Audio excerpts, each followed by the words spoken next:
Trading മീഡിയയുടെ pre market അനാലിസിസിലേക്ക് എല്ലാവർക്കും സ്വാഗതം. ആദ്യം ഗ്ലോബൽ മാർക്കറ്റ് നോക്കാം. US മാർക്കറ്റ് വലിയൊരു നെഗറ്റീവ് ട്രെൻഡിലാണുള്ളത്. ഡൗ ജോൺസ് ഏകദേശം 2% ഒറ്റ ദിവസം കൊണ്ട് ഇടിഞ്ഞിട്ടുള്ളത്. 878 പോയിൻറ്റ് ഡൗ ജോൺസ് ഡൗൺ ആണ്. S&P 182 പോയിൻറ്റും നസ്ഡാക്ക് ഏകദേശം 3.5% മുകളിൽ 820 പോയിൻറ്റ് നെഗറ്റീവായിട്ടാണ് ക്ലോസ് ചെയ്തിരിക്കുന്നത്. യൂറോപ്യൻ മാർക്കറ്റും ഗിഫ്റ്റ് നിഫ്റ്റിയും അടക്കം എല്ലാം നെഗറ്റീവായിട്ടാണ് ക്ലോസ് ചെയ്തിരിക്കുന്നത്. ചൈനയ്ക്കെതിരെ ട്രംപിൻ്റെ ഏകദേശം 100% താരിഫ് മൊത്തം ഇപ്പം 130% ചൈനയ്ക്കെതിരെ അമേരിക്ക ചുമത്തിയിരിക്കുന്ന താരിഫ്. അതിൻ്റെ പ്രഖ്യാപനം വന്നതിന് ശേഷമാണ് ഗ്ലോബൽ മാർക്കറ്റ് ഇത്രയും ഇടിഞ്ഞത്. അത് ഇന്ത്യയെ എത്ര കണ്ട് ബാധിക്കുമെന്ന് അറിയത്തില്ല. എങ്കിലും ഗിഫ്റ്റ് നിഫ്റ്റി 197 പോയിൻറ്റ് ഇടിഞ്ഞിട്ടുണ്ട്. ചിലപ്പോൾ മൺഡേ മാർക്കറ്റ് ഓപ്പൺ ചെയ്ത് കഴിഞ്ഞാൽ വലിയൊരു ഗ്യാപ്പ് ഡൗണിലാണ് ഓപ്പൺ ചെയ്യുന്നതെങ്കിൽ മിക്കവാറും അത് റിക്കവർ ആകാനുള്ള സാധ്യത വളരെ കൂടുതലാണ്. വീഡിയോയ്ക്ക് മുന്നേ ഒരു കാര്യം കൂടെ പ്രത്യേകം പറയാം. ഞാൻ ഈ വീഡിയോയിൽ അങ്ങനെ വലുതായിട്ട് എപ്പോഴും പറയാറില്ല നിങ്ങൾ ഈ വീഡിയോയിൽ കമൻ്റ് ഇടണമെന്ന്. എങ്കിലും പറയാണ്, നിങ്ങൾ കമൻ്റ് ഇട്ടേ പറ്റത്തുള്ളൂ. കാരണം നാളെ എൻ്റെ വ്യൂ തെറ്റുകയോ അല്ലെങ്കിൽ എൻ്റെ ലെവൽസ് തെറ്റുകയോ ചെയ്തു കഴിഞ്ഞാൽ നിങ്ങൾക്ക് വിമർശിക്കണമെന്നുണ്ടെങ്കിൽ നിങ്ങൾ അതിനു മുന്നേ വീഡിയോയുടെ അഭിപ്രായങ്ങൾ പറഞ്ഞിരിക്കണം. അല്ലാണ്ട് ഏതെങ്കിലും ഒരു ദിവസമോ 2 ദിവസമോ വ്യൂ തെറ്റി അന്ന് വന്നിട്ട് പല പ്ലാറ്റ്ഫോമുകളിലും പോയിട്ട് എന്നെക്കുറിച്ച് മോശമായിട്ട് സംസാരിച്ചതുകൊണ്ട് കാര്യമില്ല. നിങ്ങൾക്ക് എന്നെ ഉയർത്താനും താഴ്ത്താനുമുള്ള അധികാരമുണ്ട്. പക്ഷേ അത് ചില സന്ദർഭങ്ങളിൽ മാത്രം ഉപയോഗിക്കേണ്ട കാര്യമല്ല. കഴിഞ്ഞ 2 ദിവസത്തിന് മുന്നേ ഞാൻ ഈ പ്രീ മാർക്കറ്റ് നമ്മുടെ ഫേസ്ബുക്ക് പേജായിട്ടുള്ള ഓഹരി വിപണി പേജിൽ കൂടെ ഇടുന്നതാണ്. അപ്പോൾ അതിൻ്റെ മോഡറേറ്റർമാർ കഴിഞ്ഞ ദിവസങ്ങളിൽ ചില ഗ്രൂപ്പുകളിൽ എന്നെക്കുറിച്ച് വളരെ മോശമായിട്ടാണ്, ഞാൻ അതിൻ്റെ സ്ക്രീൻഷോട്ട് ഇവിടെ ഇടുന്നുണ്ട്, വളരെ മോശമായിട്ടാണ് സംസാരിച്ചിട്ടുള്ളത്. പക്ഷേ ഇവരാരും തന്നെ ഇന്നലകളിൽ ഇതുവരയ്ക്കും എൻ്റെ വീഡിയോകളിൽ ഒരു കമൻറ്റ് പോലും ഇടാത്തവരാണ്. ഒരു ദിവസം വ്യൂ തെറ്റിയപ്പോഴത്തേക്കുമാണ് ഇത്തരത്തിലുള്ള പരാമർശങ്ങൾ നടത്തുന്നത്. അതിന് നേതൃത്വം നൽകുന്നത് തന്നെ ഈ ഓഹരി വിപണി പേജിൻ്റെ മോഡറേറ്റർമാരാണ്. അവരാണ് ഇതിന് നേതൃത്വം നൽകുന്നതെന്നുള്ളത് തന്നെ വളരെ വിഷമമായിട്ടുള്ള കാര്യമാണ്. ഇവർക്ക് എൻ്റെ വ്യൂ ശരിയാകുമ്പോൾ ഏതെങ്കിലും ഒരു നല്ല കമൻ്റ് ഇട്ടിട്ടാണ് ഇങ്ങനെ വിമർശിക്കുന്നതെങ്കിൽ കുഴപ്പമില്ല. ഇവരെന്ന് പറയുന്നത് കഴുകന്മാരെ പോലെ വലിച്ചു കീറുവാൻ വേണ്ടിയിട്ട് ഏതെങ്കിലും ഒരു കാരണം കിട്ടാൻ വേണ്ടി കാത്തിരിക്കുന്നതാണ്. ഇതൊക്കെ എന്ന് പറയുന്നത് ഇന്നും ഇന്നലകളിലും തുടങ്ങിയല്ല, കഴിഞ്ഞ കുറേ നാളുകളായിട്ട് തുടർന്ന് വന്നുകൊണ്ടിരിക്കുന്നത് തന്നെയാണ്. ഞാനത് പറയാത്തതാണ്, എങ്കിലും ഇപ്പോൾ പറയേണ്ട ഒരു അവസ്ഥ വന്നതുകൊണ്ടാണ് പറയുന്നത്. നിങ്ങൾക്ക് വിമർശിക്കാം, തീർച്ചയായിട്ടും നിങ്ങൾക്ക് വിമർശിക്കാം. പക്ഷേ അതോടൊപ്പം തന്നെ വീഡിയോകൾ നല്ലതാകുമ്പോഴത്തേക്കും അല്ലെങ്കിൽ ലെവൽസ് കറക്റ്റ് ആകുമ്പോഴത്തേക്കും നിങ്ങൾക്കൊരു കമൻറ്റെങ്കിലും ഇടാം, എന്നിട്ട് നിങ്ങൾ വിമർശിച്ചോളൂ. അല്ലാണ്ട് വിമർശനങ്ങൾക്ക് വേണ്ടി മാത്രം ഈ വീഡിയോ കാണാൻ വേണ്ടിയിട്ട് ഇരിക്കരുത്. ഇനി നിങ്ങൾ വിമർശിച്ചാലും കുഴപ്പമില്ല, അത് ഞാനുള്ള പ്ലാറ്റ്ഫോമിൽ വിമർശിച്ചു കഴിഞ്ഞാലേ എനിക്കത് മനസ്സിലാകത്തുള്ളൂ, എനിക്ക് തെറ്റുതിരുത്താൻ പറ്റത്തുള്ളൂ. അല്ലാതെ ഞാനില്ലാത്തവരിടത്ത് പോയിട്ട് വിമർശിക്കുന്നതെന്ന് പറയുന്നത് അത് എന്താണ്, നേരെ നിന്ന് സംസാരിക്കാൻ കഴിവില്ലാത്തത് കൊണ്ടാണ്. ഇപ്പം അത്തരം വിമർശനങ്ങളെ ആരും കാണത്തില്ല. കുറേ പേരെങ്കിലും ഉള്ളിടത്ത് ഈ വീഡിയോയുടെ താഴെ നിങ്ങൾക്ക് കമൻറ്റ് ചെയ്യാം, പലവഴി നിങ്ങളുടെ വ്യൂ തെറ്റിയിട്ടുണ്ട്, വളരെ മോശമാണ്, തീർച്ചയായിട്ടും അത് സ്വീകരിക്കുന്നതാണ്. പക്ഷെ ഞാനില്ലാത്ത ഒരു പ്ലാറ്റ്ഫോമിൽ പോയിട്ട് അത് ചെയ്യുകയാണെന്നുണ്ടെങ്കിൽ ഞാൻ അറിയത്തുപോലുമില്ല, ആരും അറിയത്തില്ല. അത് നിങ്ങൾ എവിടെ മാങ്ങയില്ലാത്ത മാവിൽ കല്ലെറിയുന്നതിന് തുല്യമാണ്. ഓക്കെ, അപ്പം നമുക്ക് വീഡിയോയിലോട്ട് വരാം. നമുക്ക് ഡേ ക്യാൻഡിലോട്ട് പോവാം. ഡേ ക്യാൻഡിൽ കഴിഞ്ഞ വീക്കിലി അനാലിസിസിൽ ഈ ഒരു ലെവൽ ഈ 25,262 മുകളിലോട്ട് മാർക്കറ്റ് പോകാൻ സാധ്യതയില്ല. അതിന് താഴെ മാർക്കറ്റിൽ ഒരു റിജക്ഷൻ വരാൻ സാധ്യതയുണ്ടെന്ന് നമ്മൾ പറഞ്ഞിട്ടുണ്ടായിരുന്നു. പക്ഷേ ഫിബ് അവിടെ നിന്ന് മുകളിലോട്ട് കട്ട് ചെയ്ത് മാറിയിട്ടുണ്ട്. ബ്രേക്ക് ഔട്ടായിട്ടാണ് താഴോട്ട് വന്നിട്ടുള്ള വെള്ളിയാഴ്ച. അപ്പോൾ ഇനി ഫിബിന് പ്രസക്തിയില്ല, ഫിബ് ഞാൻ ഡിലീറ്റ് ചെയ്യുകയാണ്. ഈ ഒരു റെസിസ്റ്റൻസ് ലെവൽ 25,285 ആ ഒരു റെസിസ്റ്റൻസ് ലെവൽ ഇപ്പോഴും റെസിസ്റ്റൻസ് ആയിട്ട് തന്നെ ഫീൽ ചെയ്യുകയാണ്. പക്ഷേ അടുത്ത ഒരു റിജക്ഷൻ വരാൻ സാധ്യതയുള്ളത് ഈ ഒരു ട്രെൻഡ് ലൈനാണ്. കഴിഞ്ഞ 2 ഹൈയും ഏകദേശം 25,627 25,400 ഈ 2 ട്രെൻഡ് ലൈനും അടുത്തൊരു റിജക്ഷന് സാധ്യതയുണ്ട്. അപ്പോൾ മാർക്കറ്റ് വരും ദിവസങ്ങളിൽ ഈ ഒരു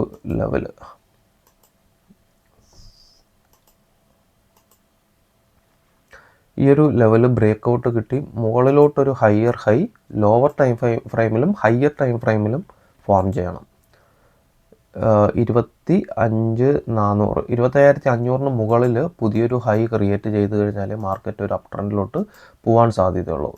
ഇതിന് മുകളിൽ ഹയർ ഹൈ വരണം. കാരണം നമുക്ക് ഈ ഒരു ലോ കഴിഞ്ഞതിന് ശേഷം ഹൈ വന്നു, പിന്നെ ഹയർ ലോയാണ് വന്നിരിക്കുന്നത്, പിന്നെ അത് കഴിഞ്ഞിട്ട് വീണ്ടും ഹയർ ഹൈ വന്നു, ഹയർ ലോ വന്നു അല്ലേ. അപ്പോൾ നമുക്ക് അടുത്തൊരു ഹയർ ഹൈ വന്നു കഴിഞ്ഞാൽ നമുക്ക് അടുത്തൊരു അപ് ട്രെൻഡിനുള്ള സാധ്യതയുണ്ട്. അപ്പോഴും ഈ ഒരു ട്രെൻഡ് ലൈൻ 2 ട്രെൻഡ് ലൈൻ നമുക്കവിടെ വരുന്നുണ്ട്. ഇത് ബ്രേക്കൗട്ട് കിട്ടുകയാണെന്നുണ്ടെങ്കിൽ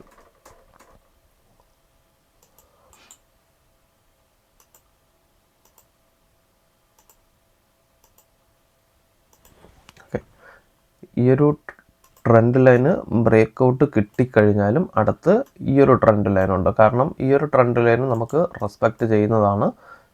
ഇവിടെ നിന്ന് സപ്പോർട്ട് എടുത്തിട്ട് ഈ ഒരു ട്രെൻഡ് ലൈൻ സപ്പോർട്ട് എടുത്ത് ഇത് ബ്രേക്കൗട്ട് കിട്ടിയിട്ടാണ് പിന്നെ റെസിസ്റ്റൻസ് ആയത്. നേരത്തെ ഇത് സപ്പോർട്ടായിരുന്നതാണ്, പിന്നെ ഇത് റെസിസ്റ്റൻസായി, ഇവിടെയും റെസിസ്റ്റൻസായി. അടുത്ത് വീണ്ടും ഇവിടെ ഒരു റെസിസ്റ്റൻസിന് മുകളിലോട്ട് കയറുമ്പോഴത്തേക്കും ഇവിടെയും ഒരു റെസിസ്റ്റൻസിന് സാധ്യതയുണ്ട്. പക്ഷേ നമുക്ക് ഈ ആഴ്ചയിൽ ഈ ഒരു ട്രെൻഡ് ലൈനിന് മുകളിൽ ബ്രേക്കൗട്ടും ക്ലോസിങ്ങും വരണം. ഈ ഒരു ട്രെൻഡ് ലൈനും അതുപോലെ തന്നെ 25,500 മുകളിൽ പുതിയ ഹയർ ഹൈയും ഫോം ചെയ്യണം. എങ്കിൽ മാത്രമേ മാർക്കറ്റ് മുകളിലോട്ട് കയറി പോകാൻ സാധ്യതയുള്ളൂ. ഇത് ബ്രേക്കൗട്ട് കിട്ടിക്കഴിഞ്ഞാൽ ഈ ഒരു ട്രെൻഡ് ലൈൻ ബ്രേക്കൗട്ട് കിട്ടിയിട്ട് താഴെ വരുമ്പോഴത്തേക്കും പിന്നെ ഇത് ഒരു സ്ട്രോങ് റെസിസ്റ്റൻസ് ആയിട്ട് മാറും. അപ്പോൾ ഈ ഒരു ട്രെൻഡ് ലൈൻ ശ്രദ്ധിക്കുക. ഇവിടെ നിന്ന് മിക്കവാറും മാർക്കറ്റ് ഇവിടെ നിന്നൊരു റിജക്ഷന് സാധ്യതയുണ്ട്. ഇവിടെ നിന്നൊരു റിജക്ഷൻ കിട്ടിയിട്ട് താഴെ വന്നു കഴിഞ്ഞാൽ 25,000 നിന്ന് മാർക്കറ്റ് സപ്പോർട്ട് എടുത്തത് ബ്രേക്കൗട്ട് കിട്ടി കയറാൻ സാധ്യതയുണ്ട്. ഈ ഒരു ട്രെൻഡ് ലൈൻ ബ്രേക്കൗട്ട് കിട്ടുകയാണെന്നുണ്ടെങ്കിൽ മാർക്കറ്റിൽ നമുക്ക് വരും ദിവസങ്ങളിൽ പുതിയ ഹയർ ഹൈ കാണാൻ പറ്റും. ഏകദേശം 26,000 ആണ്, നമുക്ക് 26,300 പഴയ ഹയർ ഹൈ എന്ന് പറയുന്നത്. അപ്പം അതിന് മുകളിലോട്ട് മാർക്കറ്റ് കയറി പോകാൻ സാധ്യതയുണ്ട്. ഇവിടെ നിന്ന് പുതിയൊരു ഹയർ ഹൈ കിട്ടുകയാണെന്നുണ്ടെങ്കിൽ, ഈ ഒരു ബ്രേക്കൗട്ട് കിട്ടിയിട്ട് ഇതിന് മുകളിലൊരു ഹയർ ഹൈ കിട്ടുകയാണെന്നുണ്ടെങ്കിൽ. നമുക്ക് 15 മിനിറ്റിൻ്റെ ചാർട്ടിലോട്ട് പോകാം. 15 മിനിറ്റ്സിൽ കഴിഞ്ഞ വെള്ളിയാഴ്ച നമുക്ക് പ്രീ മാർക്കറ്റ് ഇല്ലായിരുന്നു.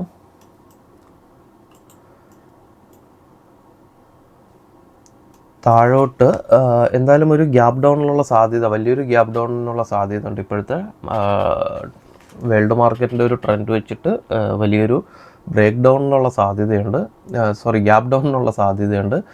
താഴോട്ട് ഏറ്റവും താഴെ നമുക്ക് മാർക്കറ്റ് ഓപ്പൺ ചെയ്യാൻ സാധ്യതയുള്ള ഒരു ലെവലെന്ന് പറയുന്നത് 25,000 അടുത്തൊക്കെ ആയിരിക്കും. താഴോട്ട് പോയാലും 25,000 ആയിരിക്കും ഏറ്റവും സ്ട്രോങ് സപ്പോർട്ട് വരുന്നത്. നമുക്ക് ഈ ഒരു ലെവൽ നമ്മുടെ പഴയ ഇപ്പം നിലവിലുള്ള ഒരു ലോവർ ലോ 25,020. ഇതിന് താഴോട്ട് മാർക്കറ്റ് പോവുകയാണെന്നുണ്ടെങ്കിൽ ഹയർ ടൈം ഫ്രെയിമിൽ ഇതിൻ്റെ ട്രെൻഡ് മാറാൻ സാധ്യത വളരെ കൂടുതലാണ്. ഒരു ലോവർ ലോ ചിലപ്പം ഇതിന് താഴെ ഫോം ചെയ്യുകയാണെന്നുണ്ടെങ്കിൽ മാർക്കറ്റ് ഡൗൺ ട്രെൻഡിലോട്ട് പോയേക്കും. അപ്പം 25,220 25,000 ഒക്കെ എന്ന് പറയുന്നത് സ്ട്രോങ് സപ്പോർട്ടായിരിക്കും മാർക്കറ്റിന്. താഴോട്ടുള്ള ലെവല് ഈ ഒരു 25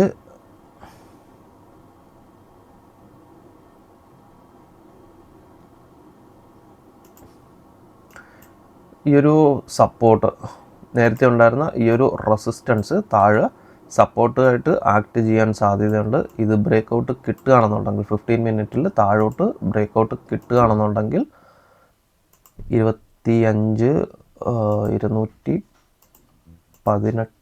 10 വയ്ക്കാം. നമുക്ക് എൻ്റെ വിക്ക് കളയാം.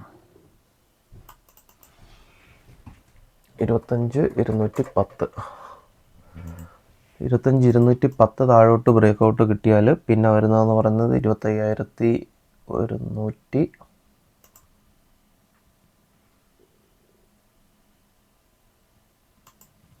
120. 15 മിനിറ്റിൽ താഴോട്ട് ഇത് ബ്രേക്കൗട്ട് കിട്ടുകയാണെന്നുണ്ടെങ്കിൽ 25,120. ഇതും 15 മിനിറ്റ് ബ്രേക്കൗട്ട് താഴോട്ട് കിട്ടിയാൽ അടുത്ത് നമുക്ക് 25,000. മാർക്കറ്റ് ഇവിടെ എവിടെയെങ്കിലും ഓപ്പൺ ചെയ്യുകയാണെന്നുണ്ടെങ്കിൽ വലിയൊരു ഗ്യാപ്പ് ഡൗൺ വന്നിട്ടാണ് മാർക്കറ്റ് ഓപ്പൺ ചെയ്യുന്നതെങ്കിൽ ഇവിടെ നിന്ന് ചിലപ്പം സപ്പോർട്ട് എടുത്ത് തിരിച്ചു കയറും. ഇതിൻ്റെ താഴെ ഒരു ലോവർ ലോ ക്രിയേറ്റ് ചെയ്യുകയാണെന്നുണ്ടെങ്കിൽ മാർക്കറ്റ് ട്രെൻഡ് മാറും, പിന്നെ താഴോട്ടൊരു ഫോളിലോട്ട് പോകാൻ സാധ്യതയുണ്ട്. കാരണം ഈ രണ്ട് ലെവൽസ് മാർക്കറ്റ് മുകളിലോട്ട് കയറുമ്പോഴും ശ്രദ്ധിക്കേണ്ട കാര്യം എന്ന് പറയുന്നത് മാർക്കറ്റ് ഇവിടെ കൺസോളിഡേറ്റ് ചെയ്തിട്ടുണ്ട്, മാർക്കറ്റ് ഇവിടെ കൺസോളിഡേറ്റ് ചെയ്തിട്ടുണ്ട്, ഇവിടെ കൺസോളിഡേറ്റ് ചെയ്തിട്ടുണ്ട്, പിന്നെ കഴിഞ്ഞ വെള്ളിയാഴ്ച മാർക്കറ്റ് ഇവിടെയും കൺസോളിഡേറ്റ് ചെയ്തിട്ടുണ്ട്. അപ്പോൾ മാർക്കറ്റ് മുകളിലോട്ട് വലിയൊരു ഇതിൽ കയറി വന്നതുപോലെയല്ല ടോപ്പിലെത്തിയപ്പോൾ മാർക്കറ്റ് ബിഹേവ് ചെയ്യുന്നത്. 25,000-നും 25,300-നും ഇടയ്ക്ക് മാർക്കറ്റ് വലിയൊരു കൺസോളിഡേഷൻ നടക്കുന്നുണ്ട്. അപ്പോൾ മാർക്കറ്റ് എപ്പോൾ വേണമെങ്കിലും ഇവിടെ നിന്നൊരു സെല്ലിംഗ് പ്രഷറിനുള്ള സാധ്യതയുണ്ട്. അതോടൊപ്പം തന്നെ ഈ ഒരു ട്രെൻഡ് ലൈനും ഉണ്ട്. മാർക്കറ്റ് ഇവിടെ നിന്ന് സപ്പോർട്ട് എടുത്ത് കയറിയാലും ചിലപ്പോൾ ഇവിടെ നിന്ന് മാർക്കറ്റ് താഴോട്ട് പോകാൻ ഇതെല്ലാം സെല്ലിംഗ് പ്രഷർ ഉള്ളതാണ്. നമ്മൾ നേരത്തെ ഡേ ക്യാൻഡിലുള്ള ക്യാൻഡിൽ നോക്കുകയാണെന്നുണ്ടെങ്കിൽ ഡേ ക്യാൻഡിൽ ഇവിടെ എല്ലാം ഈ രണ്ട് ക്യാൻഡിലിൻ്റെയും വിക്ക് നോക്കുകയാണെന്നുണ്ടെങ്കിൽ ഇവിടെ നിന്ന് സെല്ലിംഗ് പ്രഷർ വന്നു, പിന്നെയാണ് നമുക്ക് രണ്ട് ഗ്രീൻ ക്യാൻഡിൽ കിട്ടിയിട്ടുള്ളത്. ഈ ട്രെൻഡ് ലൈനോട് അടുക്കും തോറും അവിടെ സെല്ലിംഗ് പ്രഷർ മാർക്കറ്റിൽ ഉണ്ടായിക്കൊണ്ടിരിക്കും. അപ്പോൾ ഈ ട്രെൻഡ് ലൈന് ബ്രേക്കൗട്ട് കിട്ടുന്നത് വരയ്ക്കും എന്ന് പറയുന്നത് സൂക്ഷിക്കേണ്ട കാര്യമാണ്. സ്ട്രോങ് മുകളിലോട്ടൊരു ഗ്രീൻ ക്യാൻഡിൽ ഡേ ക്ലോസിങ് കിട്ടുകയാണെന്നുണ്ടെങ്കിൽ മാർക്കറ്റ് പിന്നെ അവിടെ നിന്ന് ബയേഴ്സ് ആക്റ്റീവ് ആവാൻ സാധ്യതയുണ്ട്. മുകളിലോട്ടുള്ള ലെവൽസ് നോക്കാം. മുകളിലോട്ട് 25,330 ബ്രേക്കൗട്ട് കിട്ടുകയാണെന്നുണ്ടെങ്കിൽ മുകളിലോട്ട് 25,330 ഈ ട്രെൻഡ് ലൈനും കൂടെ ശ്രദ്ധിക്കണം. ട്രെൻഡ് ലൈനും ബ്രേക്കൗട്ട് കിട്ടണം. ട്രെൻഡ് ലൈനും കൂടെ ബ്രേക്കൗട്ട് കിട്ടുകയാണെന്നുണ്ടെങ്കിൽ 25,330 ബ്രേക്കൗട്ട് കിട്ടിയാൽ പിന്നെ ട്രെൻഡ് ലൈൻ ശ്രദ്ധിക്കുക. ട്രെൻഡ് ലൈനും കൂടെ ബ്രേക്കൗട്ട് കിട്ടുകയാണെന്നുണ്ടെങ്കിൽ അടുത്ത ടാർഗറ്റ് വരുന്നത് 25,000 ഈ ഒരു ഹൈ 25,440. അത് കഴിഞ്ഞാൽ പിന്നെ 25,500,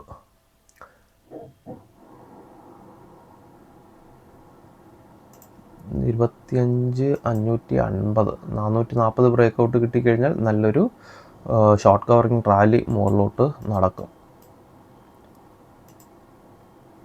പക്ഷേ 25,550 പോകണമെന്നുണ്ടെങ്കിൽ നമുക്ക് ഈ രണ്ട് കടമ്പയുണ്ട്.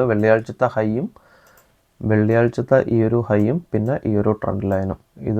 അപ്പം ഇതിനിടയ്ക്ക് 25,330 തൊട്ട് 440 വരയ്ക്കും ഇടയ്ക്ക് ട്രേഡ് എടുക്കുന്നവർ ശ്രദ്ധിക്കുക. ഈ ട്രെൻഡ് ലൈനോടെ ശ്രദ്ധിക്കണം. അവിടെ നിന്ന് എപ്പോൾ വേണമെങ്കിലും ഒരു റിജക്ഷൻ വരാൻ സാധ്യതയുണ്ട്.